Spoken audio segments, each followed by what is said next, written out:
book called Empathic Civilization. And it talked about, in Italy, there was this lab where they were doing MRI studies on macaque monkeys. And they were looking at their brain patterns as they were doing various tasks, such as eating food or whatnot. And during one of the breaks, one of the scientists wandered into the lab and started eating food with one of the monkeys watching. And immediately, the monkey's brainwaves started lighting up in the exact same pattern as if he were eating the food himself. And what they had discovered were called mirror neurons. And they found them in primates, they found them in humans, elephants, possibly dogs and dolphins, they don't know yet. But what mirror neurons do is they allow us to relate and feel another person's experience. So if you see a spider crawling over another person's arm, then you get that same creepy feeling. And this is empathy. And empathy is defined as the power of understanding and imaginatively entering into another person's feelings. It's very powerful, because empathy is what allows us to understand and feel compassion towards another sentient being, especially when they're in pain or suffering. And it also prevents us from inflicting pain and suffering on another individual, because of the awareness that's involved with that it entails. And so empathy is kind of like the glue that binds us all together and keeps us living in harmony. And so this discovery of mirror neurons was very significant, because it showed for the first time that, contrary to popular belief, we're not soft-wired for violence and aggression and self-interest.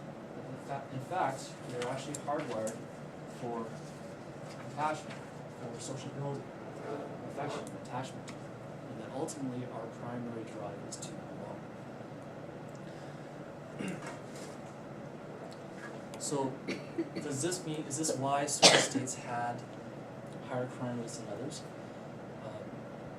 Does TV somehow mess with our neurology or social development and is all lost for us? I'm not too sure, actually. I don't think all hope is lost.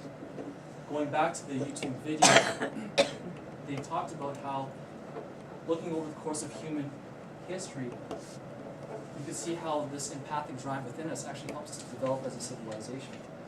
That when we were hunter-gatherers, our empathic reach extended only to the people within our immediate area, the people within our tribe, and that anybody outside of that tribe was considered an outsider. They were like the foreigner, the enemy. So our empathy only extended to our blood ties. But later on, into the agricultural era, with the development of script and printing, and this technological advance allowed us to extend our communication and therefore our consciousness to outside of our tribe. In other words, our world got a little bit smaller. We started to develop ideas of theology, and this allowed us to extend our empathic connection to people outside of our tribe, so that Jews can now relate to other Jews as extended family, Christians can relate to other Christians as extended family, and same thing with Muslims.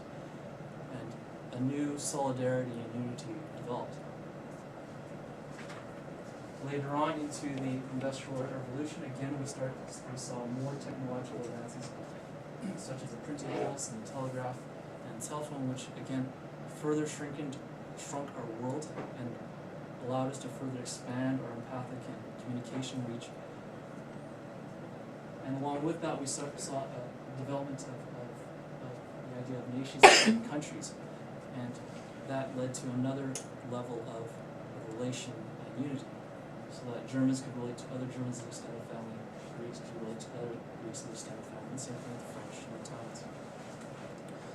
But throughout all of this, the common denominator was empathy. It was the common link that allowed us to bond with each other and see each other not as just animals competing for the same resources, but as sentient beings that, like us, were just trying to find our place in the world. And that ultimately, we're all in this together.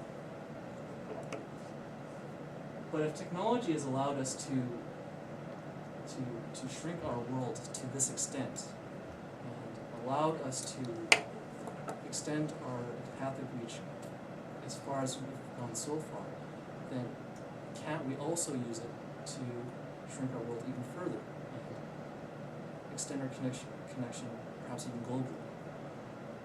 To an extent, we've already seen that happen with the advent of things like Facebook and YouTube and Twitter, and we've seen the effect that social media has had with the disasters of Haiti and Japan, and the way that people use this technology in order to immediately reach out and support people that, although they're perfect strangers, total strangers, they still felt a bond towards. And if we're able to use this technology to connect and reach out to people in areas that we never could have imagined 30, 20, even 10 years ago, then isn't it possible for us to also use it so that we never forget the people in our very own backyard? I think so. I don't know how it happens. It's probably a combination of civil engineering, social programs, and education, which would be beyond the scope of this speech. But certainly, like any problem in life where it seems to be bigger than us, while we may not be able to control how other people act or how they don't act, we can always control how we act and how we behave with people that we encounter on a daily basis. So that if we do want to work towards a more compassionate civilization and work for a better world, then we can always start with ourselves, so that people like Katie Genevieve never have to happen again. Toastmaster.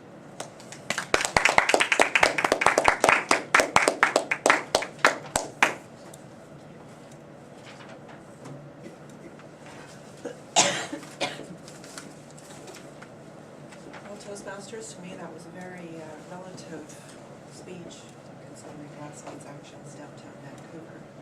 It brings to mind some very interesting socio-anthropological dilemmas that we're caught up in today. Very, very relative speech. Cliff was very good.